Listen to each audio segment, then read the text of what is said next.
plakës himar.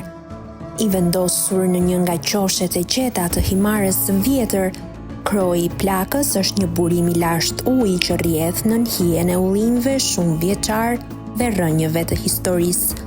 Sipas gojdhënës, burimi lindi nga lotët e një plake që priste djemtë e saj të kthyer nga lufta, një simbol i dashurisë së pakushtëzuar dhe dhimbjes që sfidon kohën. Uji i ftohtë dhe i pastër rrjedh ende sot si një bekim i heshtur për kalimtarët. Zona përreth është një mozaik natyror me gjelbërim të dendur, aroma barishtesh dhe pamje të detit që shkëlqen nga larg, duke krijuar një atmosferë qetësie dhe reflektimi të thellë.